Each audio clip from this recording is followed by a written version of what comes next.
3 months into my pregnancy, my husband suddenly asked for a divorce. I rushed to find him, only to overhear him chatting with a friend, claiming he had been reborn, that he'd come back in this life specifically to make things right with his childhood sweetheart, Delia Pruitt. His friend was stunned. "Are you out of your mind? Your wife is 3 months pregnant? Aren't you afraid she'll get so angry she'll terminate the pregnancy?" James Stevens laughed it off, utterly unconcerned. "Why would I worry? Linda Hayward went through 10 rounds of IVF to finally get pregnant. There's no way she'd just throw that away. Besides," he continued, "if she divorces me, she can go back to her parents. But Delia has no family. After divorcing that deadbeat, she's been raising her kid all alone. Do you know how hard that is? I've got it all figured out. Once Delia's child turns 10, I'll go back to Linda. It's only 5 years, no big deal." I stood frozen outside the door, numb to my core. My fingers moved on their own, dialing a number. "Hello. I'd like to schedule an abortion as soon as possible." Later, James deliberately arranged for us to finalize our divorce on the same day he and Delia would register their marriage. But this time, things were different. That day, the man who had always been so aloof, so coldly composed, looked like he'd lost his mind.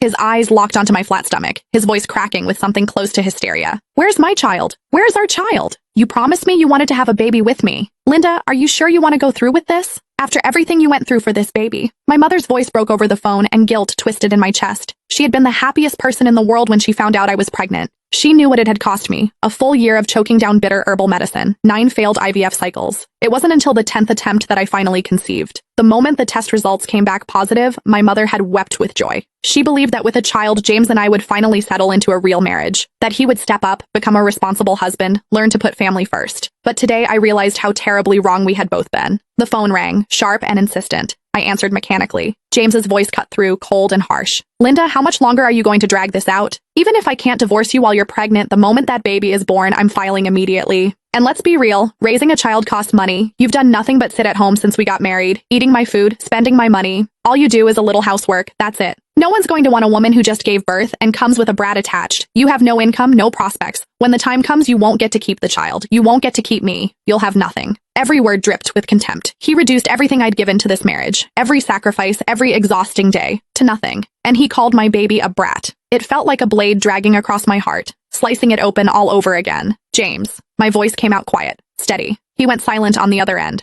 "I agree to the divorce." A pause. Then his tone shifted, bright with barely contained excitement. "Really? Great. Let's do it in 5 days. His voice softened, turning almost coaxing.